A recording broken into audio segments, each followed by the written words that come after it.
G'day, I'm Kate Grarock. How are you? Today I'm doing a little review of all the gear I take on an overnight hiking trip.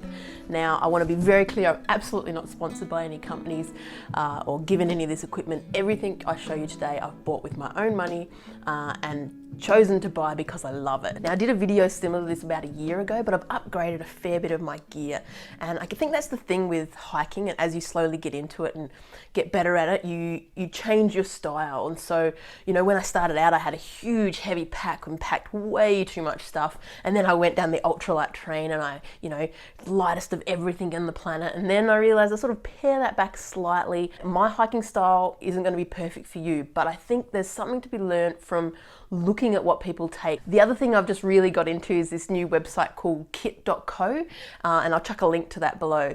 And basically it's a way of like laying out all your gear, and it's got these beautiful images and you can click on them. It has a bit of information and you can link to sites where to buy it. You do not have to buy it from these sites. Please shop around. There's some really good bargains to be had. I also want to say a massive shout out to my subscribers. I really, really appreciate it. If you haven't subscribed already, please do. It really helps the channel out and I really do appreciate it. First of all, we're talking packs. Now I love my Patagonia Ascensionist pack. This is a 45 litre pack. She's, you know, white's probably not the best colour to be using when hiking through burnt forest. However, I just love this. I love the size. 45 litres is perfect for me. I love the single, it's called, I guess, a barrel opening, so the single opening. I never have a rain cover on my pack. I use a large sort of garbage bag, put that in there and pack everything into that. Once everything's in the garbage bag, I tie it off and I know it's so dry, so secure, and I just feel really, really comfortable that everything inside my pack is going to stay perfectly dry. There's a nice one little zipper at the top for you know, access to snacks or first aid things or whatever I need on hand. The webbing you'll see is very sort of lightweight. It's because I don't carry much weight. It's about 1 kilo. You can take the little frame out and save sort of, I think 160 grams, but generally I leave the frame in. The one thing I have done to this pack, mostly because I'm shooting videos and things like that when I'm out there, is added this little Z-Packs bum bag, or fanny pack as they love to call them in the US. And this just sort of sits at my front here and allows me to sort of put my video equipment in there, chargers and things like that, and really quick, nice access. I also love to sort of store in there a few little items like sunscreen and my map and compass and a few snacks. On that note, yep, always take a map and compass. I just put it in a little plastic bag to keep the map nice and dry. Definitely very important because navigating on things that run off batteries can sometimes go wrong. So please do always take a good map and compass and know how to use it. The other thing, the huge thing for me about being a lightweight hiker is decanting items. So never, never, never chuck a whole sunscreen, you know, into your pack. If I'm going for an overnight hike, this was a 4-day hike, so I had, you know, decanted it into this little bottle, nice sunscreen. Just saves so much weight. If you do that with pretty much every item you take, lots of weight savings there. My tent, and I'm pretty excited about this. I'm going to do a review with that. Once I've done it, I'll link it to above, but I have done the purchase and I've bought myself a Z-Packs duplex tent. So this is the you know, I've been drooling over this tent for years, pretty much ever since I got into hiking. It's a crazy tent. It's certainly not for everyone. It's huge, and it weighs, I think I've got it here, 615 grams, and that's including the stuff sack. This is a crazy, crazy tent. I end up getting it in spruce green. There's a couple of colors which is slightly thicker material. It's a trekking pole or hiking pole tent, so no poles included in that weight. And the other thing you need to do is you need to be able to stake it out really well. So you'll need to have at least 8 stakes, I think 8 stakes with you, to make sure this guy stays upright. And for these I just use these little MSR dart stakes. The normal peg's just a rod that goes into the ground, but these, when they have their little 3 prongs, it kind of is a bit grippier on the soil. And so with a tent like this, it is important to get a good tent stake. And obviously investing in them, you can get a little bit lighter weight. So I do love that one. It's a new edition. It's definitely not cheap. I think it was like $830 Australian by the time I paid for postage and that sort of stuff. So yeah, bit of an investment, but I'm pretty excited about that. The other one I did a review on, and I'll link to that, is a Dan Durston tent. It's a really good one, much cheaper price, weighs a little bit more, but it's really good sort of intermediate tent if you don't want to fork out nearly $1,000. On that note, these tents, they really do require trekking poles to pitch, unless you're like really good at finding the perfect stick. But I love hiking with trekking poles. For me, they're good for rhythm. They're good for, you know, taking the load off. They're meant to take about 20% of the load off your legs and up onto your arms, so you're sort of spreading that workout as you're going along. They have saved my bacon so many times with tripping and falling and, you know, sticking them down and stopping myself from taking a tumble with my pack on. These ones I got off the Drop website, and once again I'll link to everything that I say here, not so you buy it, but just in case you're interested. And they're sort of this nice method that is sort of you turn them and you can adjust the heights. I have a pair of black diamond poles too, but they're less adjustable. And the joy with these adjustable ones is that you can get them the perfect height for the particular tent that you're using. And so in different conditions, you might want to like jack your tent up a little bit higher, a little bit lower. Your sleep system is pretty much your air mat, your blanket, and for me, a pillow. So I love my Thermarest Neo Air. It is just a banger. It was expensive again, over $300, but it's super comfortable, super lightweight, and nice and warm. So if you're not aware of it, you need to think about R values when you get your air pad. And so an R value, I think, of about 2.5 will get you about down to 0 degrees Celsius. This guy's a 4.2, and so if R value about 4 will get you down to about -7, and I find that works for me. I've camped in sort of Canberra-ish surrounds winters, which can get down to -6, and I've been absolutely comfortable.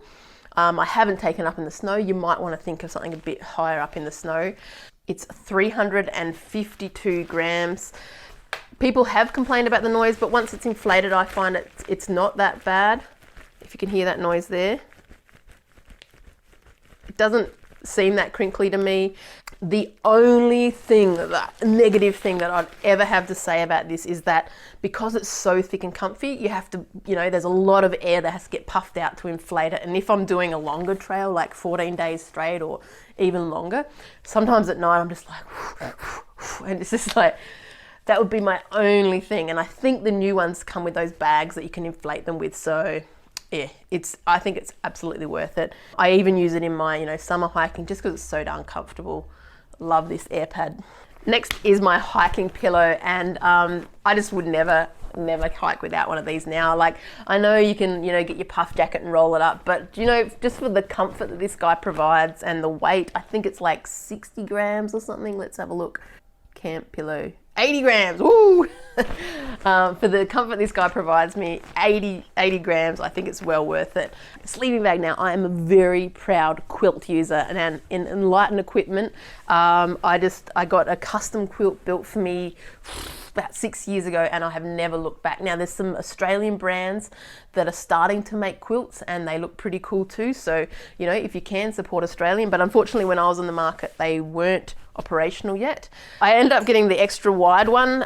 So basically what I do is I hike with it solo, but I also hike with it when I'm sharing with Elsie, and we'll put it over both of us. It's wide enough to cover us both, and it's just such a good quilt. It weighs, what do we got? 734 grams, and it is so good. And I've camped in winter up on, I think I've got a video, up on the castle, and it was the windiest conditions. It was bloody cold up there, but this quilt was perfect. And what you can do, people are a bit concerned about quilts, but basically they come with all these little press studs, and so you can cinch them all up and pull it tight around your head and have it nice and warm. The only thing it lacks is a hood, but for me that's fine. If it's really cold, I can put my puff jacket on. And likewise at the end you can clip all the foot box together. This one even comes with a little zip at the foot box, and so you can zip that up and cinch this all together. And so it basically turns it into a sleeping bag if you need, and the conditions are getting pretty darn chilly. I'm a bit of a tosser and turner, and so I love a quilt. It just gives me that freedom when I'm sleeping. So this is a little Ultra Seal compression sack. So I use that to put my sleeping bag in and sort of warm, dry clothes like my puff jacket and crush it right down. It saves heaps of weight and keeps things pretty dry. So this is a bit of a luxury item, one that probably wouldn't make it if I was being my crazy ultralight, but this guy is just so helpful. You can do so much with this, and that's why I love it. It's, you know, it's a comfort item, it's a seat. It weighs about 60 grams. I had a rainy day hike the other day and put it out and so you could sit down on the ground without, you know, getting your pants soaked. I also love it when I'm unpacking my pack. I'll put it down outside my tent, you know, put my items on it so they're not getting sand and dirt and stuff like that on them. The other thing I love doing is when I'm cooking, I have my little gas cooker there and I can use it as a bit of a windshield so that I'm cooking and not getting, you know, the gas isn't getting blown everywhere. There's a few other things you can use it for. You could use it for a splint, perhaps if someone breaks their arm. There's just so many cool ways you could use this little guy, and I think it's worth every gram. On to cooking, and now this is one area that I have downsized a fair bit. I've got these little titanium pots. So I like to take these smaller gas canisters. This is one of the 100-gram ones. And so one thing I'd shout out and say is that when I was getting into hiking, it was a real learning curve of how much you could cook with one of these little guys. And often I was end up taking one of these bigger ones. So this is like a 230-gram one, or I've seen people with those massive ones. And just to put that into context, this 230-gram canister I have taken on a 14-day trip and still not finished. And that's cooking up like a good 1.5 liters in the morning and probably 1 liter at night. Before I go on the hike, I'll weigh it and I'll write on the side 230 grams, and then I'll come back from say a 2-day hike, 3-day hike, and I'll write the new weight. And so that'll give you an indication of how much gas you're using. So what I've got is, I've got this cool little cooker. I got it from Macpac. I think I paid like 60 bucks or something for it. Don't know if they sell anymore, but they certainly have very, very similar ones on Amazon. So I'll whack a link to that. It's super basic, super light, does the job perfectly for me. You know, you just screw them into the bottom. Yeah, and off you go. I don't tend to get the ones with piezo ignition. I like to use a nice lighter. They're just so reliable. Then we have our little cook pot, nice little handles. Use it as a big mug. I can drink my, you know, morning soup and stuff, and whack your thing on there. The weird thing I have is basically a really cheap lid, really lightweight. It's just an old pie container. It's just a really handy little cheap and light lid. Then I got my little coffee mug, and so I'll boil up the water in that and make my coffee. Yum. And then this little spork titanium spork that I got from Macpac. I tend to take a plastic bag because these little lighters, these little cookers, really don't like sand in them. And I found out the hard way on the Great South Coast Walk when I did that hike from Sydney to Malakuta. It got some sand in it, and I had some issues along the way. Luckily I was able to get it out, but yeah, I like to keep it in a nice little bag away from any sand. The joy about this little kettle is I can fit my little 100 gas, fits perfectly in there. And then I just pack everything away into itself. The other slightly weird thing I'll do is I'll put my head torch in there because I tend to find that it won't get knocked on because it's in this nice sort of firm container. This is a Nitecore NU25, and I really love this little head torch. It doesn't take batteries, it has its own internal battery. I can just charge it on the trail with my battery banks. It's got a nice little charge port there if you need to, if you're on a longer trail. I love it because it's got sort of 3 settings. A very low for when you're in, you know, camp reading, a medium, and then a high, which is really quite high. I love this one. It's pretty much a spotlight mode, and so as an ecologist, I can scan trees and look for eye shine and like find all those really cool little animals in the trees. It's also got your red lights if you're into that sort of retaining your night vision and that sort of stuff. It's super lightweight. It's about 40 grams with this headband. For some reason, they've created this amazing bit of kit, and then they've put a headband on it that weighs just as much as the actual torch. So I've just pilfered another headband from an old one just to save a little bit of weight. And that all goes together and packs in nice and safe. Water treatment. Now, I've just done a video on how I treat my water on the trail, so I'll link to that. Boom. I am a huge fan of the Sawyer squeeze. This little guy has done me so well. It just treats water so fast and so easily. For me, what I do is I do the gravity method, and so I've got a few bits and bobs here, but basically this is an old Platypus Gravity Works dirty bag, and it's just got a little string here that I'll you know, hang it up on a tree. Bloop. So this guy's hanging, just kind of like a drip you'd see in a hospital. Looks a bit crazy. Then you grab this, a little cord, and pop it in, and what I do is on my Sawyer I've got that connection, and I'll put the dirty water connection there. This is just a little valve that can open or close, and so you've got it there, and it's going to, the pressure, the hydrostatic head is going to run and push the water through your little filter, and there's no need to put a connector on that, because this guy you see here, he actually has his own connection. And so what I do is I just pilfer it off my water bladder. I'll stick it on the end there. Boom. And then connect it up. This is just my regular bladder that I drink out of. Cool.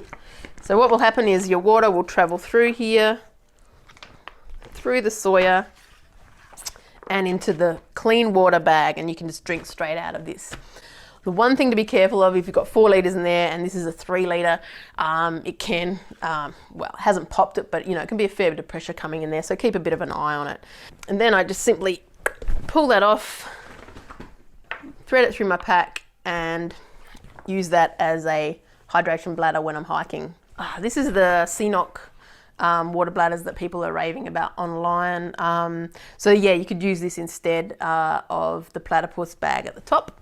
Jam your Sawyer straight on there. So that's a cool way of doing it. I could only get a 2 litre bag, so it's not as useful. I tend to chuck in one of the Sawyer squeeze pouches, just that you can connect up there and treat water with. These are actually also really good for like carrying things like wine and stuff like that on the trail, so I've sort of pilfered a few of those. So I'm quite a fan of making up my own little baggies of toiletries.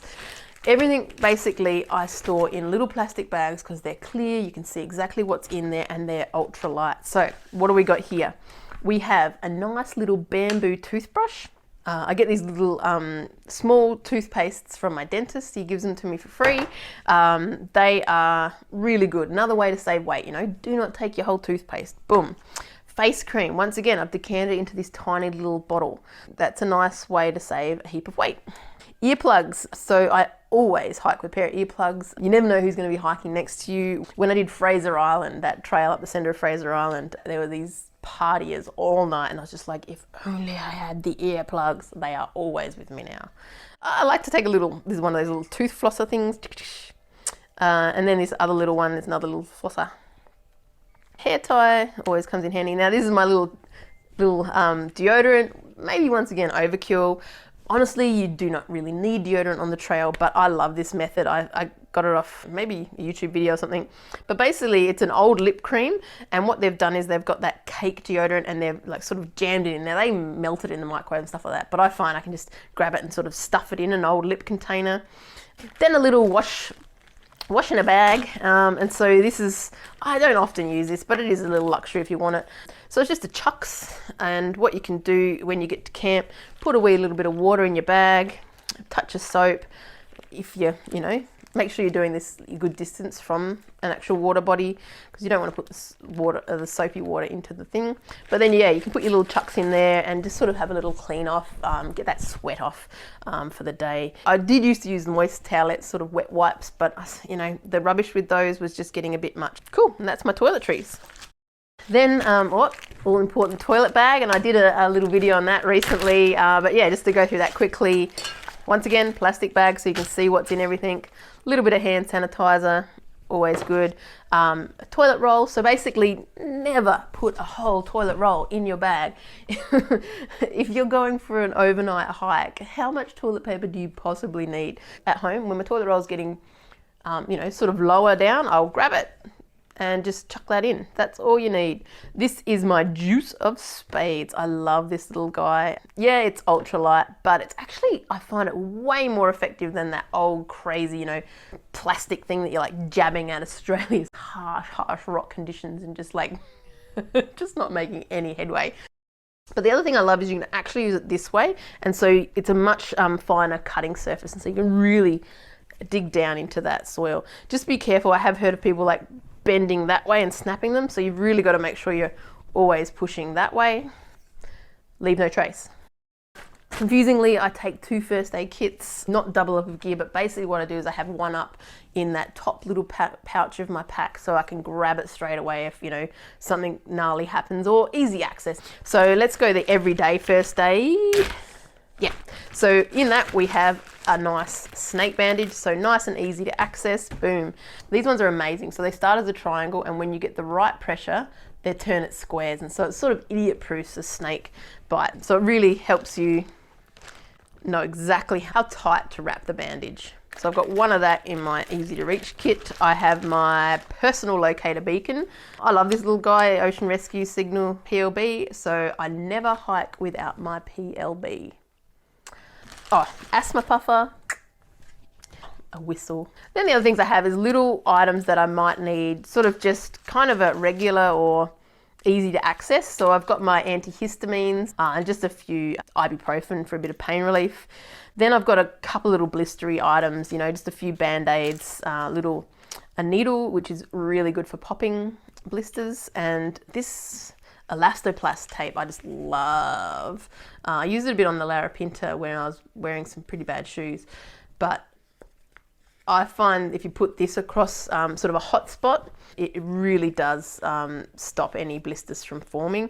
It's also really good because it's super thin, so you won't feel it. It won't be that big bulk that actually kind of adds to the issue. So that's my little easy to access stuff. Then in my sort of a little bit deeper down, not ridiculously deep, but then I have my more hardcore first aid gear. And so we'll go through what I got in there. Whoopah. Once again, packed in a clear plastic bag, nice and lightweight. So it's sort of my first aid and my repair kit. So I have 4 cable ties in there. I have a bit of tape that will help seam seal my tent if required, or like fix a hole in my tent. Ah, here we go. Here's a repair patch for my air mattress. I have a second snake bandage because if it is, you know, pretty serious, you want to make sure you get it right. I have eye wash irrigation, and this is a little bit on the heavier side, but I once in the Butterwangs got a stick jab me straight in the pupil, and it was really nice to be able to wash it out with this and really irrigate it. And then I got a little signal mirror. I have, this is a little magnifying glass, and I'm actually doing a video, I'll link to that, on how to make fire in the bush. And obviously, you know, good old Bic lighter is the best, but this is another method of making fire with the sun. And so I just throw that in because it doesn't weigh much. A couple of pins there, which can be useful with triangle bandages. Now these guys are sort of the do-all in the wilderness. They can be used for slings. You can use them as donut bandages. They're really, really handy. Heap of little like medi swabs, you know, for like, you know, cut your finger, you can irrigate it with a bit of this and get the germs out. I also take a sort of a full betadine because I just love, you know, all those cuts and scratches, just getting heaps of betadine on it so you don't get an infection. I have these other eye drops which are sort of an irritant, like an antihistamine, so they're really handy. I have an itch relief cream for bites and skin irritations, so I guess if you've got a pretty nasty bite or something like that. A bit more of that elastoplast. Maybe it's a bit overkill, but hey, it is handy stuff. Oh, I've got these little guys, they're called steri strips, and they're just really good for like if you do a really deep cut. They're kind of like a little stitch, so like a butterfly clip kind of a thing. A few more band-aids just because they're always good for patching you up. A little iPad, which could be good if something went wrong there. A couple of larger wound dressings just in case, scratch a knee or whatever. A little emergency blanket, you know, the crinkly stuff. The other thing is good to have is a nice little pencil, just to jot down notes. So, you know, I'll probably do on the back of one of my maps. So patient fell at this time, gave 2 Panadol, fed fluids at this time. So just keeping little notes about that. So when the rescue does occur, you know, the paramedics will be asking you things like that. Have they had anything to eat or drink? When, what time, how long ago? Then medications. For me, I've done a lot of thinking about medication, and it's like, what do I need to get myself out safely? And so the things that I was thinking I could happen is like a bad headache, vomiting or diarrhea, I guess are the biggest risks out there. So I wanted to make sure I had medication to stop that. So in this little bag, I have Some of them I've cut up and you can't see the instructions anymore, so being careful to write the details of how much to take on the packet. So this one's an anti-nausea, and so, you know, there's real risk if you're out on the trail and you're vomiting or diarrhea, you can become dehydrated, and that can be deadly. So I always take these nausea tablets, and they can really stop that vomit. Diarrhea tablets, same thing, you know, becoming dehydrated out there can be really dangerous, so always take some diarrhea tablets. Codeine are harder to get these days, but just can, you know, if something serious happens, you know, you roll your ankle terribly, you break a leg, hardcore drugs. This is an antibiotic. I don't know if I'd ever actually use this, but kind of a last resort of huge deep cut, and it's looking terrible, and I haven't, you know, help's not on the way. I'm worried about when help will get there. This is sort of a knock it out of the park, let's kill all the gibbers in you. A few more antihistamines just because of my allergies. Panadol, the wonder drug, and then ibuprofen or Nurofen as well. So you can, if it's really bad pain, you can sometimes stagger these, because obviously you don't want to take too much of this, you don't want to take too much of that. And then cold and flu, because I was thinking, oh, if you've got a really bad, you know, you're just wiped out and you've still got to hike out a long day, these could be really, really handy. So that's pretty much my first aid kit. Basically what I would say to you is, don't go out and just buy one of those big, bulky, heavy ones that has all this stuff in it that you're never going to use. Think about what it is that you pack.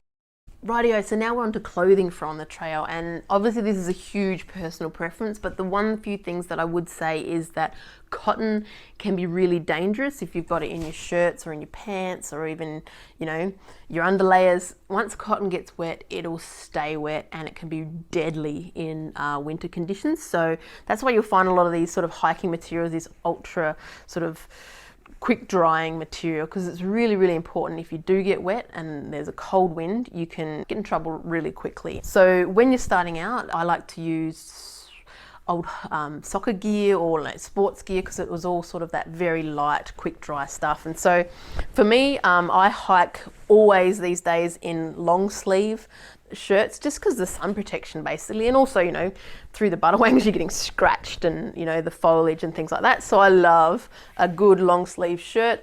This is Arc'teryx, can be pretty darn expensive, Arc'teryx. I just got this on crazy special, but basically for a hike I will just wear this shirt every day. I will tend not to take a spare shirt. It's just embrace the stink. You know, obviously where you can, give it a little wash and a clean up and freshen up, but you know, you just don't need to take so many clothes. And I think that's the one thing that beginners tend to do. They pack, you know, shirt for today, shirt for tomorrow, shirt for the next day, and you know, you could take 2 shirts, but really you only need 1.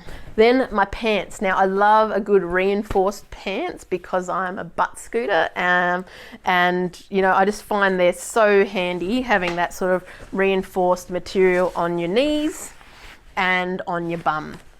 And these ones I've actually, you can see I have worn a big hole in the bum from butt scooting down the castle in the Butterwangs.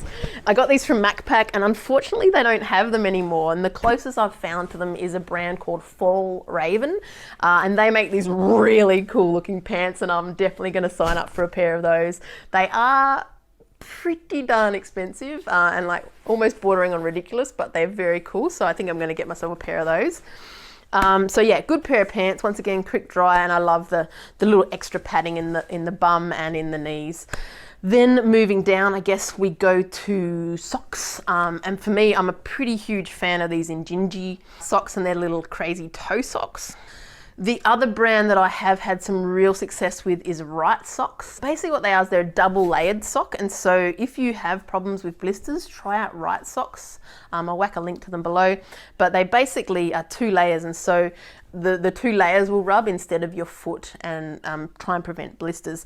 But I really love these Injinji because they are meant to help your feet sort of act in their normal manner and grip the ground nicely. The one thing I will say here is if you're hiking in winter in the cold, absolutely make sure you get a pair of woolen socks, because that'll help keep your feet warm even if they get wet. Then I am a huge fan of my Ultras.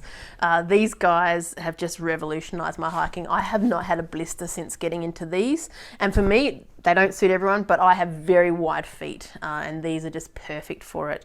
These are the Lone Peak. They've not got the craziest amount of grip, but I find they're fine on rocky surfaces in the Butterwangs. There's another type of these that's even less grip, so just be a bit careful about that. I just take them everywhere and they're ultra comfortable, super light, and yeah. It's just revolutionised my hiking, these guys. Then I pretty much always will hike with gaiters on. I love these, are just my little outdoor research ones. I love the added protection it gives me against snakes and burrs and grass seeds getting into your socks. I know they're not completely snake proof, but it just does make me feel that little bit more protected, especially in trail runners. Just be careful when you know, with your shoes and with your gaiters, that you're not transporting seeds from place to place. So make sure you give a good clean out between hikes. The only other things that I'll take is clothes that I take in my pack. And so in terms of socks, I'll tend to take a nice pair of socks to wear at night, and sort of the clean pair. And if it's an overnight hike, I probably will wear them then the next day, but I like to keep one pair nice and clean. I certainly don't take a pair of socks for every day on the trail. I'll just whack the same pair on in the morning. Underwear is a little bit different depending on what you want to do, but basically I'll take, say, 2, maybe 3 pairs of underwear and sort of wash them in between.